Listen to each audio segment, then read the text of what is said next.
we should get to this draft. This is one where we're going to be drafting 10 movies, 5 each. And these will be the drive-in pods, 10 best movies of the year thus far.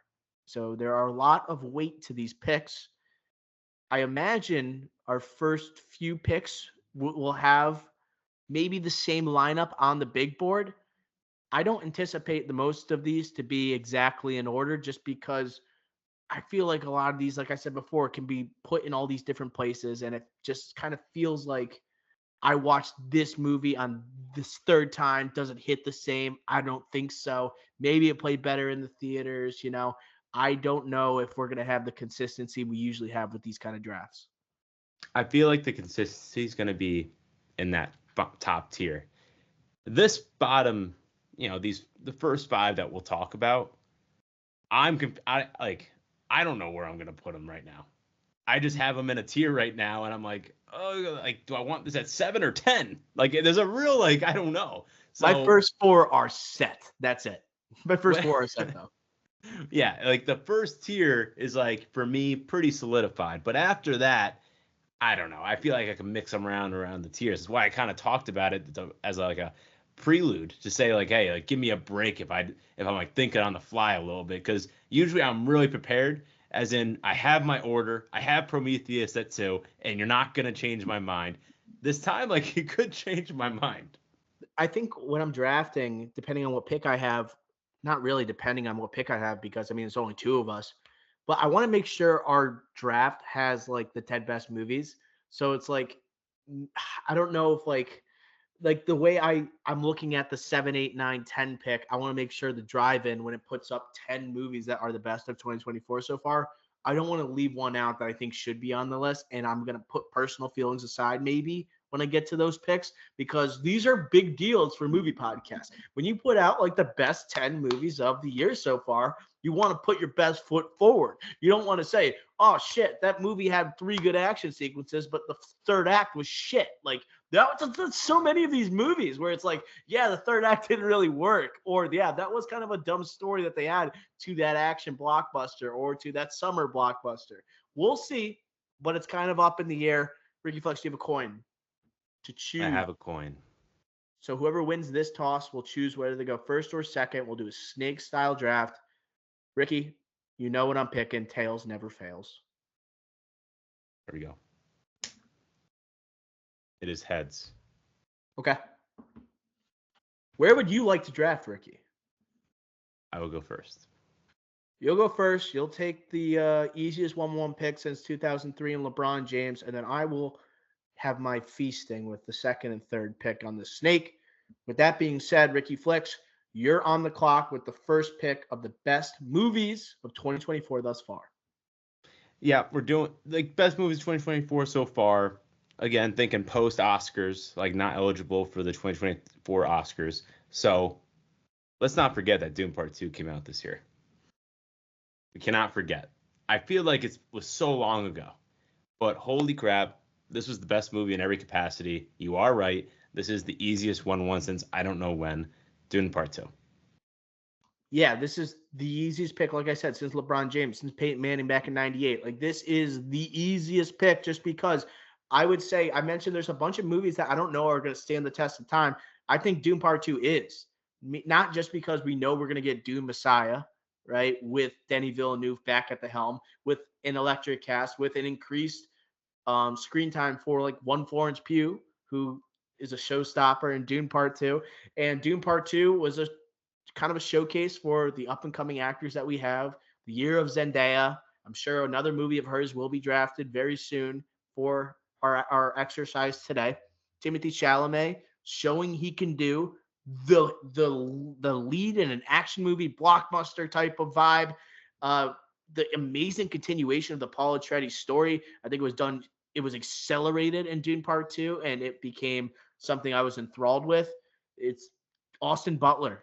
The year of Austin Butler, you could argue, along with Zendaya, Floyd Rotha, who absolutely stole the show as well during that movie. Ricky, this is going to be one that I know is still going to be around during Oscar time. This was the clearest 1-1 pick I think we might have ever had in the best of mid-year draft. Yeah, I think no teas and picks, but this could be the only pick between the two of us that's actually nominated for Best Picture. I think this is guaranteed to get a Best Picture nomination. I agree, but I'm saying like we'll look back after this draft and we'll be like, that's the only lock for Best Picture as of August 2024 that we Yeah, drafted. and it's becoming more and more popular to have earlier release movies be nominated for Best Picture. I feel like the Academy, they opened their eyes a little bit more. And I think ever since Everything Everywhere All at Once won and nearly swept at the Oscars, that was like during an 11-month run. If Everything Everywhere All at Once can go on an 11-month campaign and win Best Picture, Dune Part 2 is certainly capable of doing that with a Denis Villeneuve at the helm, with a lead like Timothée Chalamet and the surrounding cast. This movie really has no flaws. When I was thinking about it, I think I gave it like a 98 out of 100 when I saw it, and I was like grasping at straws to say like this wasn't done well in this movie. The score is unbelievable. The sound is unbelievable. The acting, the visuals, right? Everything is on point in this movie, and it makes the first Dune, like we talked about before, makes it feel like a JV movie. And guess what? That movie was nominated for Best Picture. That movie was nominated for Best Picture. So the people that say, "Oh, it came out, no one remembers Dune Part 2." Shut the F up, dude. Everyone remembers this movie because it was the best experience they had in theaters this year, bar none. You could say the past 2 years if you want to make it interesting and controversial. Barbenheimer. Oh, wow. Really? Okay. So Ricky, it's kind of two different movies, but also it's Villeneuve and Nolan who feel like they're distant cousins of one another. Oppenheimer was pretty unreal though. That was a pretty great experience. But I think And I might take Dune Part 2. and I would say a lot of people would take Barbie. A lot of people would take Barbie. There are more like flaws I think you would point in Oppenheimer than Dune Part 2. Like flaws in Yeah. Third Oppenheimer, act the flaws in third Oppenheimer act, people would nitpick. story, necessary to have that storyline with RDJ, does it fit with what Nolan's trying to accomplish here? I think that Dune Part 2 is just so complete. And it, like I said before, it continues that story of Chalamet's Paul Atreides. That ending, it made me walk out of a theater and I was like, I thought that was amazing, but I'm kind of unsettled by what I saw. It's non-traditional from a blockbuster. Someone who wasn't familiar with the book to see the anti-hero that's born with Paul Atreides, it made me think I need to see Dune Messiah. I need to see Dune Messiah. And this movie, I think people are going to recognize franchise movies. They're here to stay, right? They populate theaters.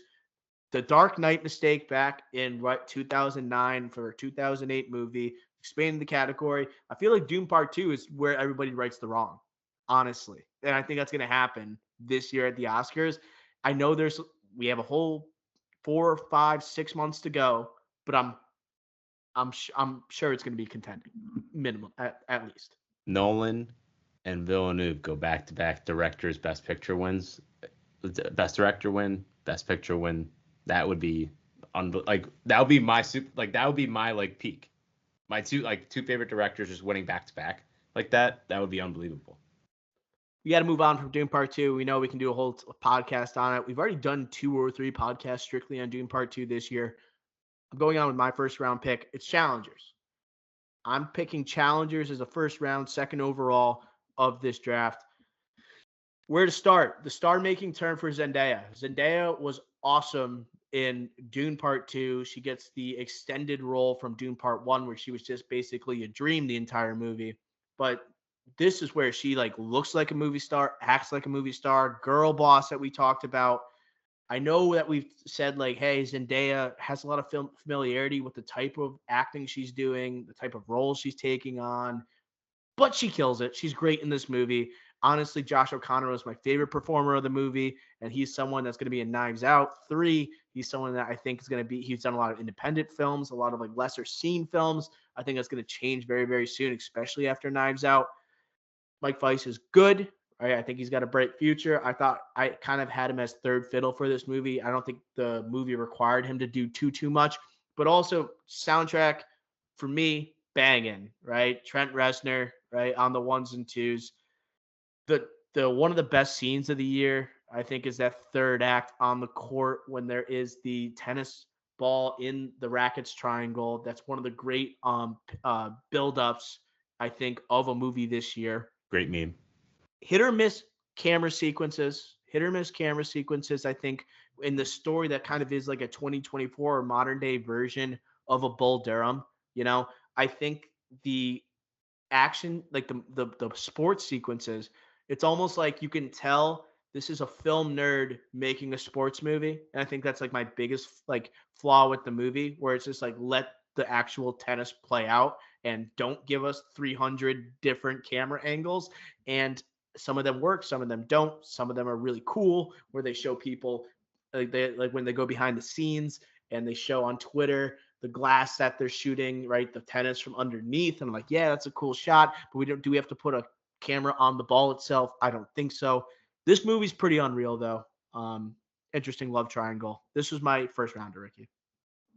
Yeah, challengers like Zendaya, like she's a star. Like even before this movie, she's a star. But it proves that she can lead a movie, right? She can take on a movie with an acclaimed director and Luca Guadagnino, with a formidable cast. Josh O'Connor, also my favorite performance in this movie. But Zendaya was great. She was great, and Mike Weiss, formidable as well. So overall, yes, different take on the sports movie. Clearly a Luca Guadagnino joint versus like I don't know. A normal sports director or a normal sports movie with a typical, director where he's gonna go. It's gonna be like a, I don't know, like a for the love of the game type of ending. No, this is gonna be weird. This is gonna have a different twist on it. Yeah. This is Luca Guadagnino, so that's kind of why I liked it. But again, also I agree with you where it did have its fallbacks. This was my number 3 on my big board. I really liked it a lot. But again, in a normal movie year, will this even be in my top 5 at this time? I don't know. It would be close. Yeah. I think this will be in my top 10 by the end of the year. The Dune Part 2 and Challengers, was making my list and I said these two will definitely be there at the end. Right? Just like this filmmaking of Challengers, it's pretty thought provoking. You thought thinking about how it's shot, the relationship between the characters, how they're acted. I think it's going to be there, Ricky. Second round. Back to back. Going Hitman. Hitman is my third favorite movie of the year. I'll leave it at that. I want to hear your thoughts on the selection here in the beginning of the second round. Well, you mentioned Austin Butler, maybe the year of Austin Butler, but it's the year of Glenn Powell. Who are we kidding? Netflix has proven that he won the streaming wars, and Hitman is one of the biggest Netflix movies of the year, and he's starring in it. Richard Linklater proving that he still has his fastball here. Adria Arona, my lord, she has come. She is here now. Yes, Andor. She was in Andor. She just had those comments this last week about Andor season 2, saying, "Wow, this is going to be better than season 1." Let's see. But again, hyped to see her in season 2. Hopefully, a bigger role because she was absolutely amazing in Hitman. And hey, Hitman, unique concept, fun cast, fun script here. A lot of fun with a different, Patrick Bateman dress up and the different hitmen that Glenn Powell takes, different personalities, the quality around this, right? Yes, does, suspend belief a little bit? Yeah, for sure you have to. But you know what? This movie hit all cylinders. Exactly what you want to see in a Hollywood movie with your stars, with a great director, like a really snappy script with some great dialogues, and it also has one of the best scenes of the year with Glenn Powell and Adria Arona with the phone. So Hitman, my second favorite movie of the year, and it's right after Dune Part 2 was his own tier for me, and then it was Hitman and Challengers. If you picked either one of those, that's fine, but those were the only two in my second tier. Okay, so you got to it at the end where you said this was your second favorite movie of the year. So you think it's a good pick getting it third overall, right? Like it's not Challengers for me. It's not that level of filmmaking, but in terms of the the year of Glenn Powell, this is one where this proved to me like he could be the center of something and he can help write this thing and he could put on a hell of a performance. He's done a lot of like performances that are great in theater and they're great in terms of maybe he doesn't have to do too much other than look good and be cocky. Right here, he literally is playing two different characters, right? And I think the notes app scene, it's still like a top three favorite scene of the year for me. Like that was incredible filmmaking for Richard Linklater. The chemistry between Glenn Powell and Adria Arjona, special. This is a very sexy movie. There's like two really good looking people, right? Going at it, and makes that build up to that notes app scene even better. Yes, the cops are dumb as shit. Yes, we get it. They're dumb as shit. And the ending. I like the ending because we kind of want to root for Adria Arjona and Glenn Powell by the end of this. And you kind of question how are they going to get away with all this? You got the dark ending with Glenn Powell and the commitment line as he suffocates Austin Emilio's villain, who also is a very underrated part of this movie. I think it's very like, okay, magic of movies where everything ends happily ever after. But this is like a Netflix movie starring Glenn Powell. Like, you don't want to leave a sour taste in the audience's mouth. I like the ending just because movies, it's just movies. You don't have to think like, oh, yeah, they would definitely be caught for this. They'd be in jail for this. They should not get away with this. The police are stupid. No, just let movies be movies and let Glenn Powell come up victorious in the end. I liked it. Again, like this is like what you want to see. Like we just talked about Challengers not being your typical sports movie. Like this is like a kind of a rom-com type of ending, but also it was like that build-up, like you said, with the chemistry between Adria Arjona and Glenn Powell, and the unique, fun concept plot behind this. It's like, all right, you know what? I'm fine with this kind of make-believe type of ending, even though again the whole thing is Fairy make-believe. tale, like dark Yeah, fairy tale. you That's what it you felt like. yeah, exactly. So you kind of ride with it. So for me, again, Challengers, Hitman, interchangeable. Two great movies, or two good, really good movies this year. I think they're in a tier of their own versus everything else we're about to draft. Final comments about Hitman. Adria Arjona is probably the hottest woman that I've seen on a screen this year. Like, I think that also makes the movie that good. Like, she is just spectacularly beautiful looking in this movie. Zendaya also with Challengers is up there, but just hot on screen.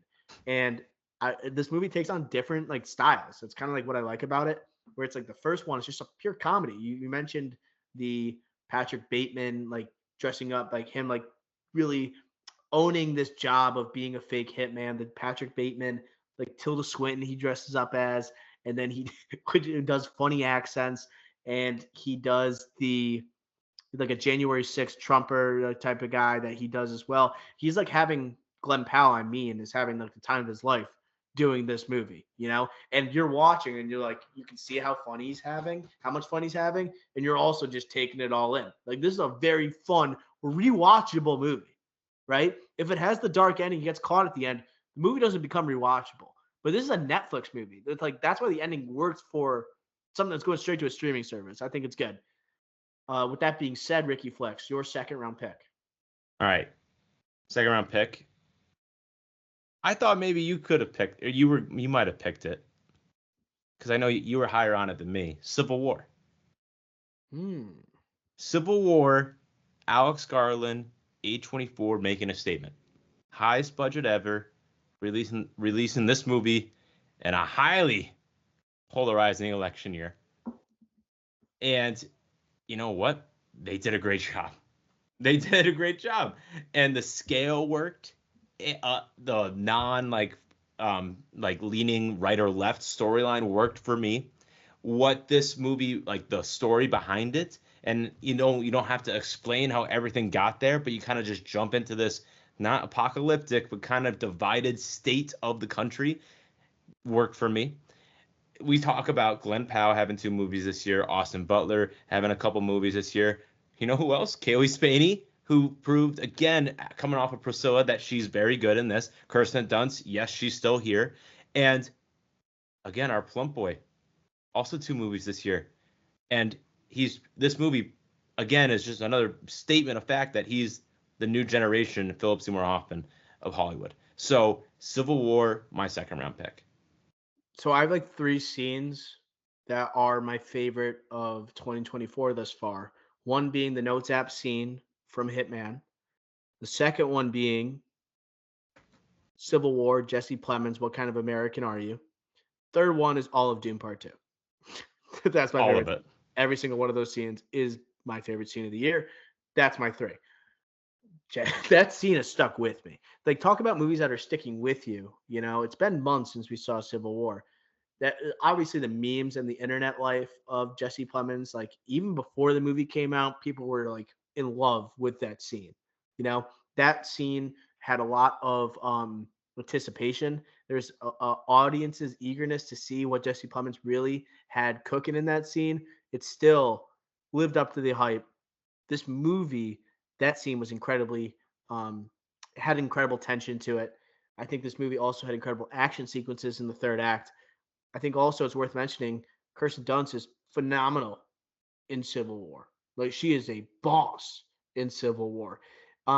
Do I like the direction that they went with the story? Not necessarily in terms of we're following photographers, we're getting the ins and outs of wartime photography and the emotional damage it might have on a person, and also a mentor mentee relationship. I wasn't expecting that out of a Civil War film. They kind of shied away from what audiences wanted to see, you know? But like you said before, I know back in our Civil War podcast, our review, it would have been dangerous if like you explained further on how this happened. And if you are taking a political side in an election year, that's what people found so juicy about it. And when it kind of had that like type of story, the photographer wise, it kind of let a big sigh as a result. You know, I still think there's a juicy opportunity for a prequel for this movie, by the way. But that's the Jesse Plemons scene itself makes this a good pick, Ricky Flex. I had it at 5. Now, this is where drafting is different than a ranking because I'm looking at the board right now, and there's some juicy IP out there. There's some movies that I think you might take next round, and some that I just don't want you to have back to back on your board. And I think I'm gonna go strategic here. It could be dumb because maybe it's not this high on your board. Um, yeah, I'm gonna reach a little bit. I'm picking Twisters. That is a reach. I just I don't know if you were gonna take it next, but for you to have both Glenn Powell movies, I feel would be dangerous. I feel like, oh man, I feel like if you took two, like there's two movies I thought you might have taken that I think would have really given your board a punch. You know, where it been like, wow, look at these big three here, where it's Dune Part 2, Civil War, and the two movies I'm thinking of. Twisters, if Deadpool and Wolverine didn't exist, this would have been like the movie of the summer.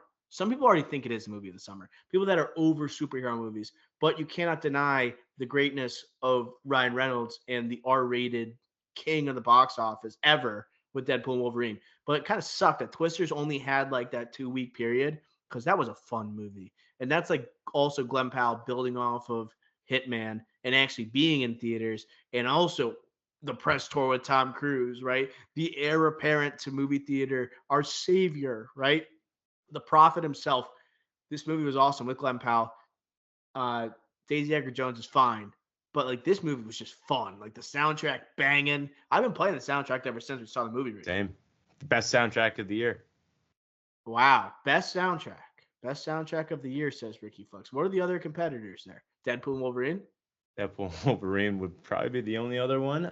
Bike Riders is a good one. Bike Riders is good. Fall Um, Guy, not bad. Taylor Fall Swift, Guy's pretty good. DJ Khaled. Yeah, I think that's it. But no, so I think I was not gonna pick Deadpool and Wolverine over Twisters. There's another one that I have higher on my big board, that I think you're gonna pick. But again, I just think Glenn Powell, man, I want him on my board. I want him on my board, and I want this movie over the other movie that I'll mention after you pick it potentially, because that one had box office struggles. This was a absolute smash. It was like 80 million domestic opening weekend, something crazy like that. Like over double what it was tracking for that opening weekend. Like insane. Nobody did that this year. I think we did the math wrong when we reported that. Like you were saying it was going to make $40 million or something. Like No, the tracking was like 40, and it ended up hitting. It went to Oppenheimer 80 number. It hit over 80. The tracking was crazy. Was crazy, like insanely wrong. Like it just totally missed it. And again, it's the Glenn Powell effect. It's just everything behind that, like marketing of the movie. They did a great job with it. Also, let's just getting into the movie. Also, just for a hot second here, I did like the twist with Glenn Powell and how they attacked that story versus the predecessor Twister. How like, oh, is he he's looking like he's the bad guy like in Twister, but oh wait, no, he's actually a good guy. And then obviously the Anthony Ramos thing, not my cup of tea. But overall, yes, I love Twisters. A lot of fun at the movie. Some great sequences there, and the Twisters themselves, the tornadoes, awesome. So, and again, my favorite soundtrack of the year. So, Twisters is my next pick. Twisters is kind of the opposite of Alien Romulus in my eyes. And I wrote that in my notes for Alien Romulus because Alien Romulus is a quote unquote legacy sequel that's over lenient on the IP, and Twisters is a legacy sequel that doesn't lean at all on the original product. That's why I feel like they're a little bit different. Twisters is also just something where it will have the same effect if I watch it at home. Do you think like that was a great movie theater experience, packed theater, movie star Glenn Powell, like I don't know, and very daring sequences. Like the opening sequence is amazing. The end sequence is pretty good. They have some really unique type of like tornado type of action sequences with the truck in the middle of the tornado and everything. I wonder if it's going to hit just the same at home. It's not. I think it's a good point, but I'll spin zone it by saying, you know what? Like looking back, so far what we picked, if you take out Doom Part 2, you could say Twisters. I'll throw that on first before the other ones. Yes, I wouldn't say Civil War is fun and easy to watch. I agree with you there. Hitman, Challengers. I would watch Hitman before Twisters. Hitman's awesome. I've already But seen like it. the Hitman's awesome, is fun, but again, like I want a little bit of action mixed with a little bit of like that rom-com-y feel, not just the rom-com-y feel. So It's got the dumb action movie to it. it does, and in a good way, we're saying that in a good way. In the case of the draft, I might be saying it both ways. Yeah. Okay. Well. Okay, Mr. Our big guy, third round here. It is a dumb movie. Like what they're doing is pretty dumb. They're evaporating the water out of hurricanes. Like what are we doing here? Yeah, it was a good watch, Ricky Flex. Yeah, it's great. Glenn Powell, just summer Glenn Powell. We said maybe it's Zendaya's year, maybe it's Austin Butler's, but really it's Glenn Powell's. He just started doing the Chad Powers project. Did you see that? I did see that. Mistake. Why is he doing this? He just had Twisters, which would have been the movie of the summer without Deadpool and Wolverine. He's playing the Wyatt Russell character, and everyone but wants him. Yeah. Yes, that's what he's doing. / like the actual Chad Powers, which was Eli Manning. I mean, did those like YouTube videos. Ridiculous. It's an odd move. I forget the director though. No, Michael Waldron. Is he doing that? But his stock's kind of low. It seems weird how he's doing it too, taking a step back or step down. So it's weird how it's like, but maybe they're both taking a step down. What it seems like, but it's actually going to be good. Well, Waldron, I don't know if he's gonna. Maybe he lost a little momentum when he helped Multiverse of Madness. The MCU-ness, like what he was doing. Maybe stock down. We'll see. Glenn Powell, come on! You got all the momentum. You are the next guy. Movie star. You think you are Tom Cruise? Tom Cruise would not be doing a fucking TV show at this point in his career. What are we doing? Movie star, not TV. Next up, end of the third round. I'm going to get Long Legs. Long Legs was actually my top 4. Long Legs. Wow. This is one unexpected smash from Neon, kind of the rival studio of A24. Just crossed $100 million at the box office. Movie that kind of channels all-time like thriller vibes from like movies from Jonathan Demme with Silence of the Lambs. David Fincher we've talked about before with like a Zodiac vibe, Seven vibe. You got a weird performance by Nick Cage that either hits or misses. I think it hits. I think it works, mainly because I like Nick Cage. Also, Lead performance from our girl, Micah Monroe. Yes, I remembered her name this week, Ricky Flex. Micah Monroe, MM. potential star-making performance, kind of a bone-chilling type of performance. One that she's a tick-off, right? She's a psychic during that movie, and someone that has really good instincts, but also is somehow further related to the actual crimes that are going on. It's got a ending that is also hit or miss depending on who's watching the movie. I think it works. I don't think it's perfect, but it makes a decision. I'm glad it makes a firm decision. Osgood Perkins, I think it solidified him as an up and coming director to definitely look out for. I can't wait to see what he does with The Monkey, with Theo James, Stephen King adaptation coming up, one of the zillions that have happened. But Long Legs, I'm in on it. Ricky Flex had it at number 4, getting it in the 3rd round. Again, another box office smash, right? This one passed 100 million worldwide, and it was like a $10 million budget. Osgood Perkins, just absolute, like, this is a great like example of like a word of mouth movie, right? We talk about Everywhere All at Once being a word of mouth movie. This is that, but without the power of A24. Yes, Neon is formidable, but they're a lot smaller, and Nick Cage is Nick Cage, but still, like, it's not like Nick Cage in the 90s, and he's barely in this. So, and it's not like he was on a press tour of press tours, like Glenn Powell and Daisy Edgar Jones and Anthony Ramos were doing for Twisters. He wasn't doing that. So the fact that this made that much money, so many people have seen it versus like a lot of the movies that we were talking about that we haven't seen off the top, like a Dee Dee, like a Sing Sing, Love Lies Bleeding, that does have a few stars in it. It's amazing. And it also just goes to the fact that this is a good movie. This is my number 7 on my big board. Really like this movie. Yes, a little too many misses for it to be higher up on my like big board, but this is my style of movie. Psychological thriller, crime. I love it. And Nick Cage, I actually, as a Nick Cage guy, didn't love him in this, but it did work. Like you said, everything works in this. Just, again, too many misses for me to be higher. The interrogation scenes with Nick Cage, I think, made the performance worth it. Like, those were chilling sequences. And I think the way the movie's shot makes it all that much scarier. Even if like Nick Cage isn't in the movie, right? Just the presence or like the idea of his presence, the movie's pretty scary. It's not the most terrifying thing. It's not something that haunted my dreams like the promotion was promising you, but the promotion of the movie was pretty good. The trailer was very good. I had no idea what to expect during this movie, but I was fascinated to see Nick Cage in the big reveal during this movie. I think that was genius. And I think when it was revealed in front of you, it felt like it wasn't like a trailer you've seen where it gives you 60% of the movie and then you're just finding out the rest of the 40%. I feel like it gave us 20% of the movie, and then basically they're saying to the audience, you're on your own now. You're on a trip, but you can't let go of that ride. You're not going to leave the theater like once you get through that first 20%. You're locked in. That first scene was pretty freaking nuts when she's basically able to tell and use her psychic abilities, what we think are psychic abilities, to see that house, and her partner gets his head blown off in the first scene, dude.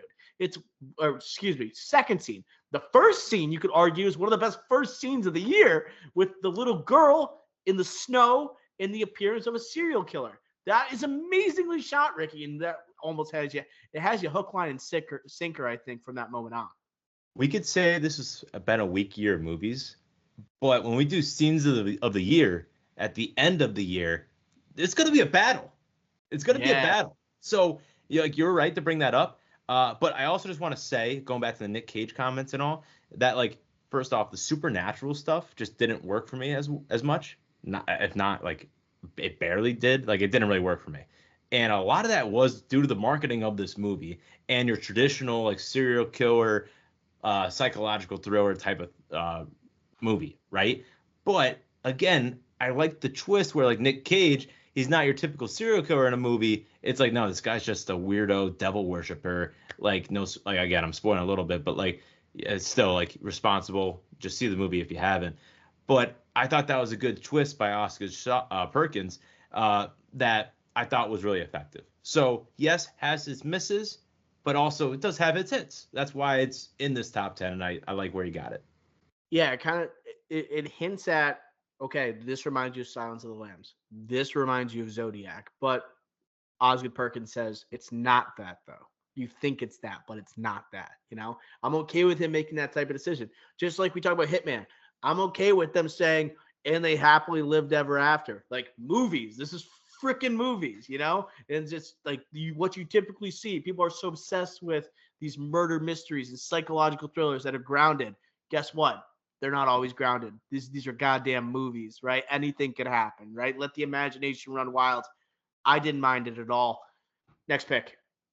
I'll take Furiosa.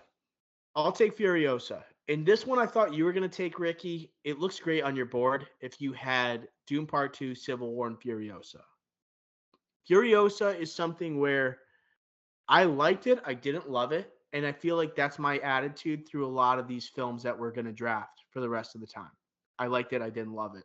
Furiosa, I wanted to love, but we've talked about this the almost too close of similarity it has with Fury Road. I think it makes a couple cool decisions with the action sequences. Talk about, oh my God, I mentioned the best scenes of the year.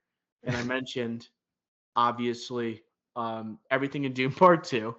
I mentioned, what did I say? Challengers. Mention Hitman, the phone scene, Civil Hitman, War, No Jesse Taps. Plemons. So I didn't say anything challengers. I did Doom Part 2. I did Civil War Jesse Plemons. I did Notes App Hitman. I'll throw this one in too. The rig sequence in Furiosa. That to me can go toe to toe with almost any scene that we saw in Fury Road. That was an unbelievable, like Furiosa, I am here, I have arrived type of moment. Anya Taylor-Joy, I thought was good in this movie, but I didn't watch this movie and then I said, Anya Taylor-Joy is like this A-list movie star. I still don't think that necessarily. Honestly, there's not enough dialogue for us to really like believe her like she can lead any type of film. I'm not there yet with her, but I think she's good here. I think it takes a while for her to get into the fold, but I think Chris Hemsworth is pretty good as Dementus. Is there some overexposure with him as the character? Probably, but I thought he was pretty good, and you could tell he put his like blood, sweat, and tears in this role. Like he wants to like separate from Thor so bad, but he can't shake it. You know he's going to be making Thor 5.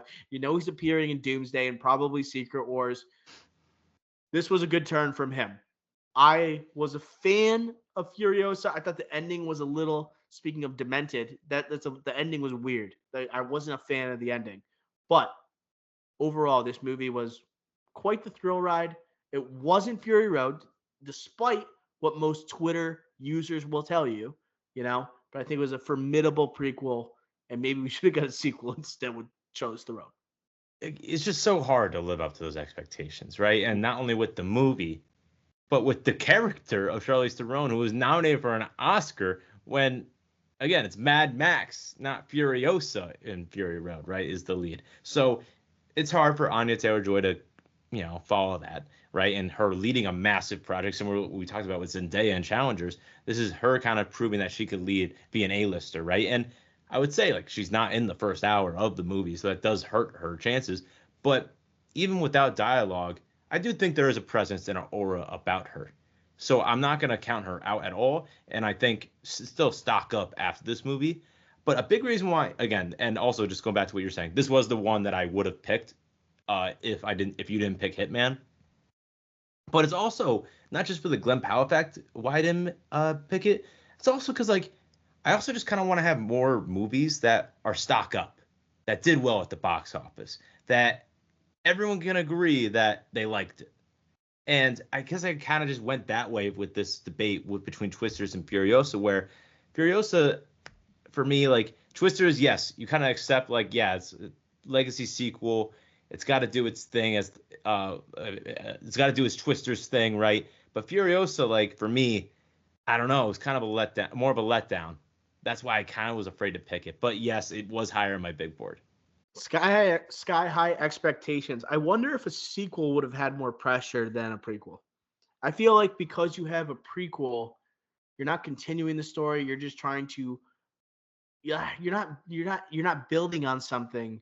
You are kind of establishing something, so it's like harsher to criticize. It's harder, I should say, to criticize. And like when you recast Furiosa it gives you some leeway, I guess, where it's like, yeah, it's not Charlize Theron, but I guess it almost gives it like a downgrade from the get go. I don't know how to describe it, but I think maybe just making a sequel with Charlize Theron would have been the way. Like she's a bona fide action star, you She know? would have done it too, right? Like, look what she's doing now. Like, I feel like she's doing Old Guard 2. Like, I feel like, why not? I just think for me, after seeing this in the box office struggle, and again, we can't forget that Mad Max Fury Road was a box office struggle too, even though it's one of the best movies of the 21st century. I think the bigger question is, even if George Miller or Charlize Theron want to do another movie, it's will we get another Mad Max movie? Because they clearly struggle at the box office. This apocalyptic Australian desert society just doesn't resonate with audiences. That's clear. So even if we got it, like we're gonna get another sequel. First off, will it be good? I don't know. Hopefully, yes. But will it do well at the box office? Even if it's amazing, I don't think so. Because you had a Mad Max Fury Road that had Mad Max in the name, but really Mad Max was not the main character. Hmm. You know? So it's like, okay, we want to continue this story and we want to take away Mad Max and maybe a prequel is the way to go. I'm not sure. I'm just not sure, Ricky Flex. But yeah, Furiosa kicks off the fourth round. What do you have? Okay, well, I'm gonna take Deadpool Wolverine. Funniest movie of the year. It's got to get picked. This movie also has its flaws, has its villain flaws. Maybe it focuses too much on the road trip. But you know what? We waited a long time for this movie. We waited a long time for Jackman and Ryan Reynolds together on the big screen. Was it as good as critically we wanted it to be? No. Like, again, I still question that, and that's why it's lower on my big board. But again, the anticipation levels were so high on this. And again, maybe it didn't reach the height of critical praise that we wanted to do, but it definitely reached the fan appreciation level expectations that we wanted. So for me, Deadpool Wolverine, does it have its flaws like we're saying now with all these picks? Yes. But you know what? Funniest movie of the year deserves to be picked. That's why I'm picking it. I had it at number 8, so it's perfect that you're picking it here. You know, if I was in your position, I would take it as well. This is the funniest movie I've seen since the last Deadpool movie. Like the humor in Deadpool, I do not get sick of. I think it's hilarious. I think Ryan Reynolds is. I can't imagine someone else playing Deadpool. Like you know, people say no one else can play Wolverine aside from Hugh Jackman. I think that's multiplied by 10 for a Ryan Reynolds. Like he created this character for all I care. Did you see Ricky? Rob Liefeld. Do you follow Rob Liefeld on Twitter? No. So neither do I. But his algorithm, my algorithm, it keeps giving me Rob Liefeld tweets, who's the creator or Liefeld. I think it's Liefeld. He's the creator of Deadpool, like the comics, and he is someone that is very outspoken on Twitter. And he says that if Disney is smart, they will be greenlighting a Deadpool core movie. They're going to be greenlighting a Gambit solo movie, a Blade legacy sequel movie, and they're going to give X-23 her own movie. This guy's a psycho. Like, imagine what Kevin Feige thinks about this guy. Kevin Feige will never meet with this man. These are crazy, blasphemous ideas he's throwing out here. A legacy Blade movie where we have a Blade movie that's been in production hell or writer's room hell for the past 3 or 4 years. Like, what is this guy talking about?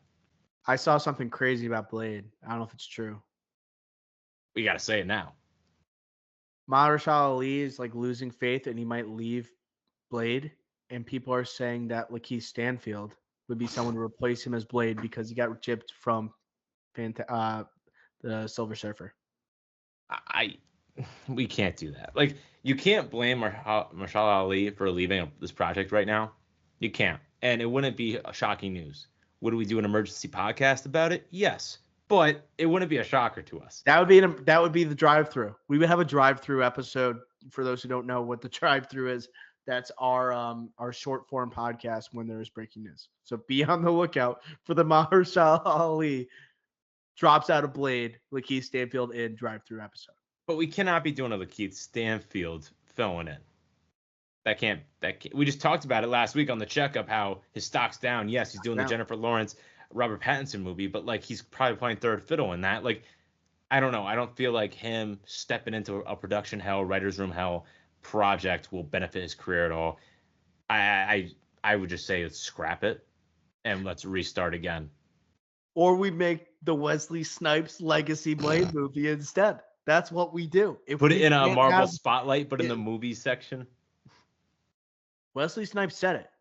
There's only been one Blade, only ever going to be one Blade. So That we're would be making one Blade. That'd be crazy if it actually happened. exactly. That would be Yeah. insane. That'd be nuts. God. So yeah, Deadpool, Wolverine. Good pick. Now it's tough. It's like, oh, like, do I like go with my board? I didn't earlier. And do I go with a movie that's stock up? This is for me. I have like 5 movies that can go like 8, 9, 10. Like it's just whatever. I'm just trying. This is where I'm saying like it matters where the drive-in we have a reputation and we want to make sure we like put forth the best of the best.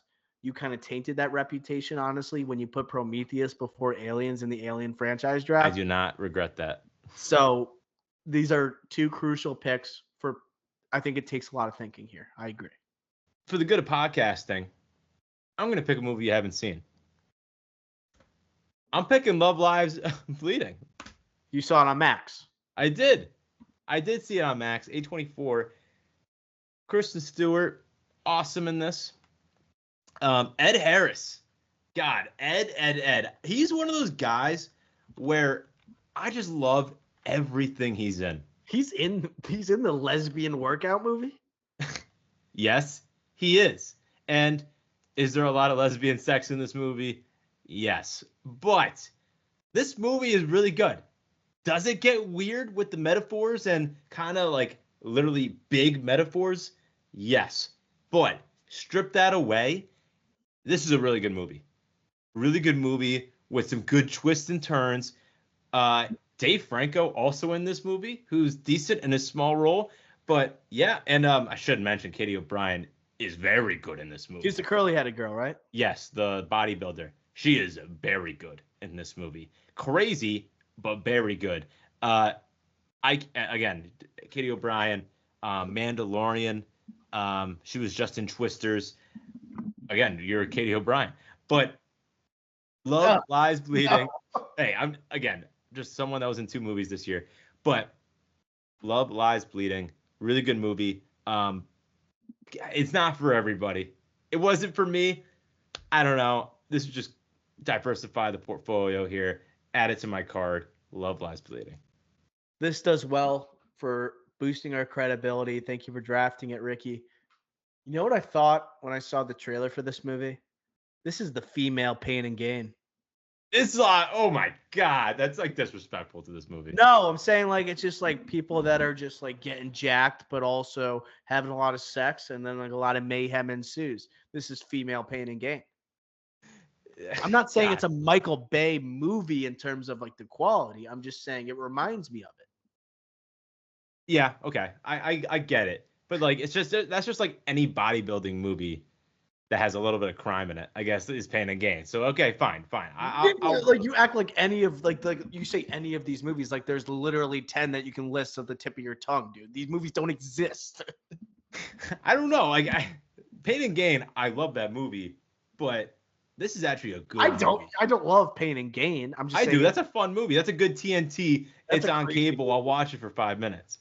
that's a crazy movie. That's just a crazy movie. I can't believe that even got green lit. That just should not have been green lit. I think that's the moment it all went downhill for Mark Wahlberg, honestly. 2 Guns, Pain and Gain. I think Pain and Gain was the final straw. I think that was it.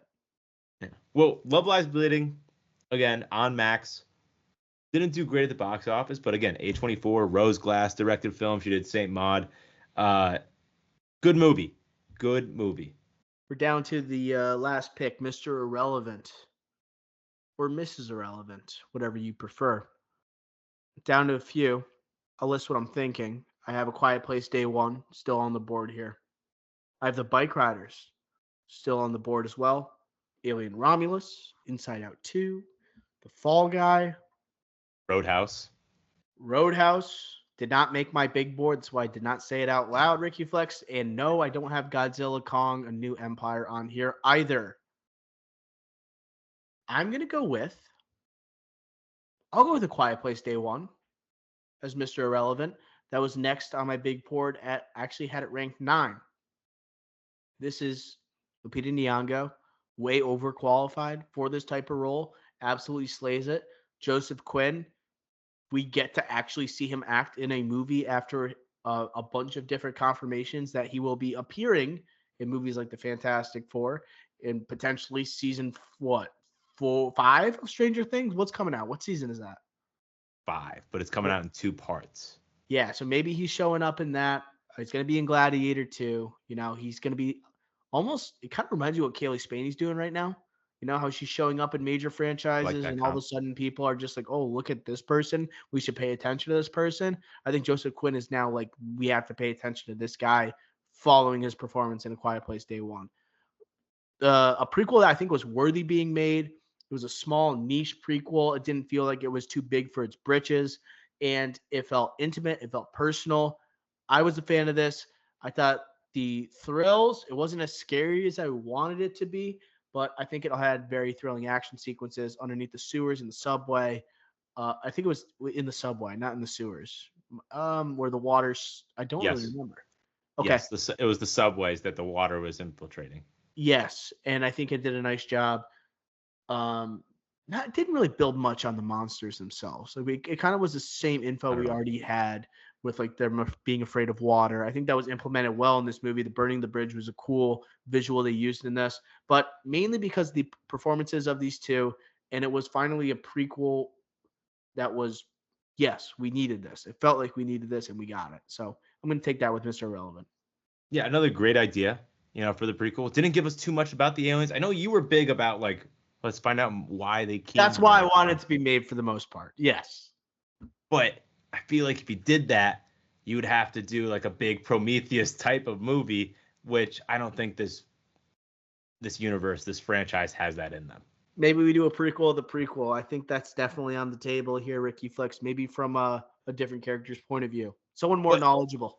But going back to Joseph Quinn, this was big. Like this was right after Fantastic Four, like a month or two after that casting was officially announced. And again, he has a big year ahead of him with Gladiator 2 coming out later, and then obviously Stranger Things the year after. So this was a big like, hey, like make sure we didn't f up here, Marvel. Like this was big, and obviously he delivered. Lupita Nyong'o though was the star of the show, so I think you kind of nailed it with your analysis. I would just say again the trailer, the promo gave away way too much.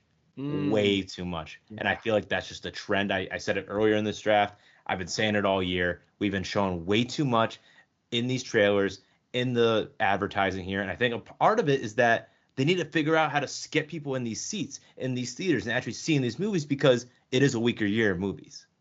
I agree. The promotion did spoil a lot of the sequences that were supposed to be the most thrilling or the most unexpected, and also had like some jump scare effect. Think about You know, the glass building scene with the briefcase stuck in the spin door. Like there's so many. The subway scene. There's so many jump scares that you knew were coming because of the trailer. yeah, I agree. No, I'm with you. For a Quiet Place movie, something that's become a pretty well-known horror franchise, this movie became more well known for its intimate moments. And I think by the performances of the actors, especially with the way they slow it down in the third act and kind of almost provide an escape from this terrible world that you are taking place to, like the moments it's starting to occur. I think that's kind of the strength of the movie. You know, it's willing to go places that most franchise movies will not go. They did that. Michael Sarnowski Pig. That does it for our 10 movies drafted. We did a nice job, Ricky Flex. I think the only movie I've not seen, obviously, from this list is Love Lies Bleeding. You know, so good on you. I'm not going to watch it tonight. Maybe I'll watch it tomorrow. Ricky Flex for his draft. He has Dune Part 2. He has Civil War, Twisters, Deadpool and Wolverine, and Love Lies Bleeding.